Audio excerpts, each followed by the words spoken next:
Okay students, now I am discussing few points which you have to note while discussing the kinetic energy.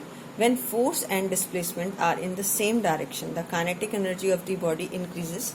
Means you are applying the force in the direction of motion of body, then its kinetic energy increases and it is equal to the work done on the body, work done on the system, work done on the body. When force and displacement are in the opposite direction, तो kinetic energy of body क्या होगी, decreases and work is done by the body against the retarding force, work done by the body against the retarding force. And when a body moves along a circular path with a uniform speed, there is no change in its kinetic energy and work done by the centripetal force is zero. That already I have discussed in zero work done. When kinetic energy increases, then work done is positive, and when kinetic energy decreases, then work done is negative. So you can note down it from the formula also. Now I am discussing numerical on this. If linear momentum of a body increases by 20%, question is if linear momentum of a body increases by 20%, let P be the initial momentum, P be the given momentum. Now increase in momentum is 20% of P. It means it is 20 by 100 of P. It is P by 5. So what is the new momentum? It is P dash. तो P dash कितना हो जाएगा? P plus P by 5. So if you take the LCM, it is 6P divided by 5. What we have to find, क्योंकि अगर momentum increase हुआ, automatically kinetic energy also increases. So percentage change in kinetic energy. Student, how you calculate percentage change in kinetic energy is K dash minus K divided by K into 100. What is K dash minus K? It is delta K. What is this? This is delta K, change in the kinetic energy divided by original kinetic energy into 100. Right student? Now I will use directly the formula. What is K dash? K dash is P dash square divided by 2m. And what is K? ये हमने पीछे relation लिखा है, K is equal to P square by 2m. Right student? So now what is percentage change in kinetic energy? You will put this value in this relation. So it is P dash square divided by 2m minus P square by 2m divided by P square by 2m into 100. तो अब ये 2m से 2m सब जगह cancel हो जाएगा, तो ये आ जाएगा P dash square minus P square divided by P square into 100. So can I write it as P dash square divided by P square minus 1 into 100. So what is P dash? P dash आपने निकाला 6P by 5. तो अब students इसमें value put कर लेना, तो ये कितना हो जाएगा 36P स्क्वायर डिवाइड बाय 25 और P स्क्वायर एक यहाँ पर है ही, ये कट गया, इंटू 100. तो ये आपके पास आ जाएगा 36 minus, if you take LCM 36 minus 25, तो आपके पास आएगा 36 माइनस 25 इंटू 25 इंटू 100. तो 25 फोर द, और ये आपके पास आ गया दिस इज 11. तो आपके 11 इंटू 4, तो answer is 44%. Answer is percentage change in, I have sold it here, percentage change 11 into 4, this is percentage change in kinetic energy is 44%.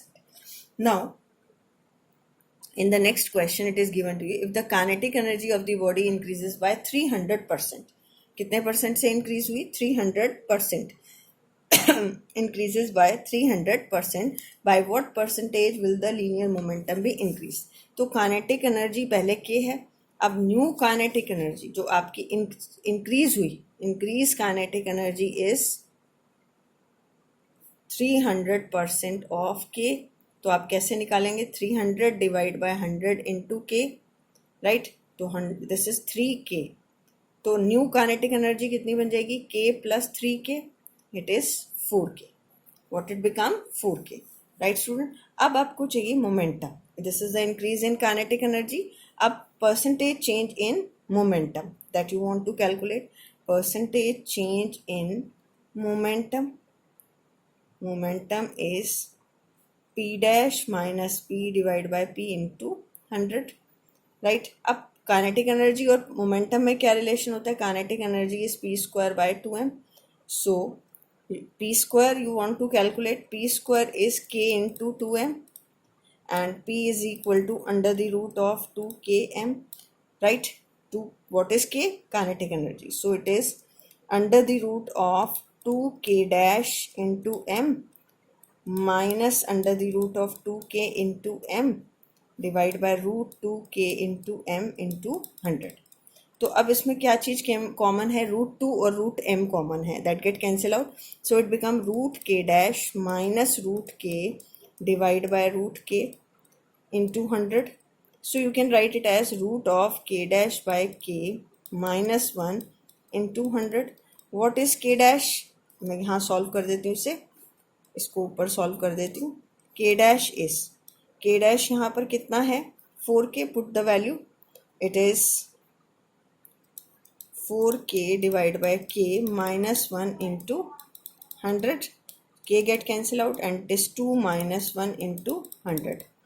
So it is 100%. It is 100%. Its solution is just above.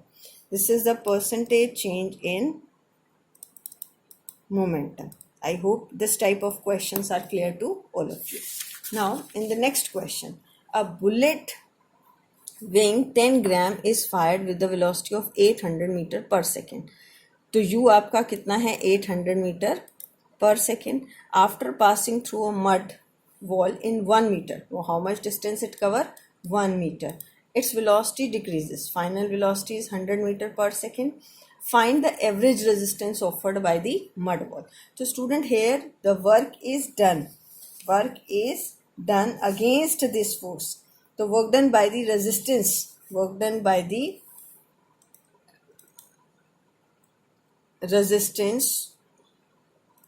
resistive force. It is negative भी कह सकते हो, चलो, या आप इसको half of m v square minus half of m u square कर लो. ठीक है, तो हाफ ऑफ एम कॉमन आ जाएगा.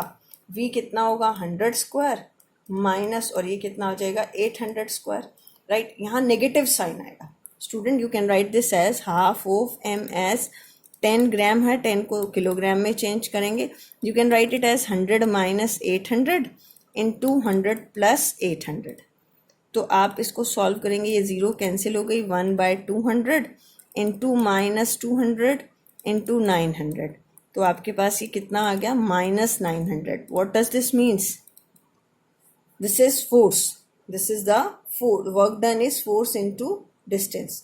तो आपके पास यहाँ से डिस्टेंस कितना है? 1 मीटर. राइट, तो फोर्स कितना आ जाएगा यहाँ आपके पास? This is force is -900. This is force into 1, it is force is -900 Newton. Negative sign shows that it is resistive force. Negative sign क्या show कर रहा है? It is a resistive force. Now after this I have this question. A body of mass 0.3 kg is taken up an inclined plane to the length 10 meter and height 5 meter. And height 5 meter. This is 5 meter and this is 10 meter. Right, and there is a body of mass 0.3 kg and mu k is given to you 0.15. what is the work done by gravitational force over the round trip? अब student, first question का answer आप direct दे सकते हैं. Work done by the gravitational force over the closed path is 0. ये हमने अभी conservative forces, gravitational force is conservative force.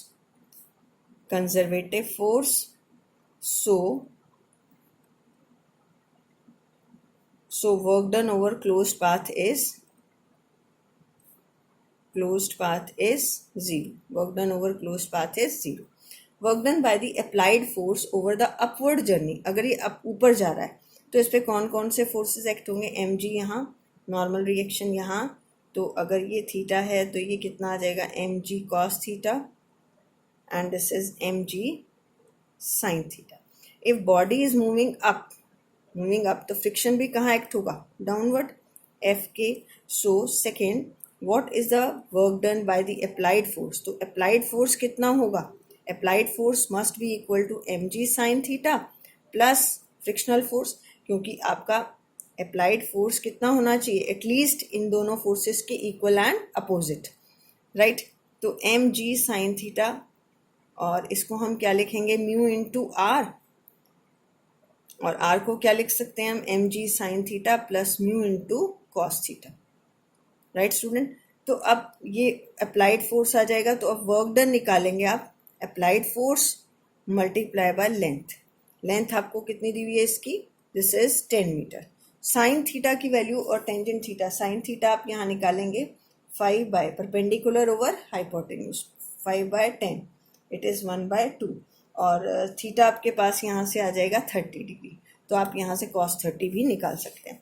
Student you have to solve it by yourself, और इसका answer जो आएगा वो आएगा, दिस इज 18.5 जूल।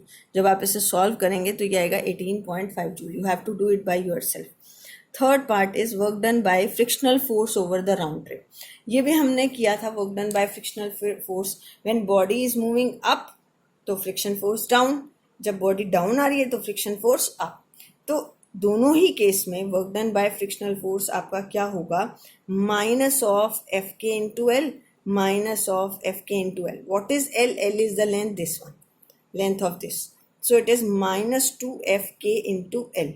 ये हमने पीछे जब नॉन कंजर्वेटिव किया था तब प्रूव भी किया था, -2 into mu into r into l. F k क्या होता है, mu into r, so it is -2, mu के आपके पास है 0.1, म्यू के की वैल्यू है, this is m g cos theta into L, ये आप ले सकते हैं। Now kinetic energy of the body at the end of the trip, तो काइनेटिक एनर्जी क्या होगी इस केस में, अगर आप वर्क एनर्जी थ्योरम लगाएंगे, kinetic energy of the body at the end of the trip is equal to work done by the net force in moving the body down the inclined plane, क्योंकि ऊपर तो उसकी velocity क्या होगी, decrease. Kinetic energy of the body at the end of the end, यहाँ से ऊपर गई फिर ये नीचे आई, that is equal to work done by the net force in moving the body down the inclined plane। ये आपको खुद करना है student, I am giving you the answer it comes out to be 10.9 joule. ठीक है बेटे, इसको आप खुद सॉल्व करेंगे, right. Okay, thank you, have a nice day.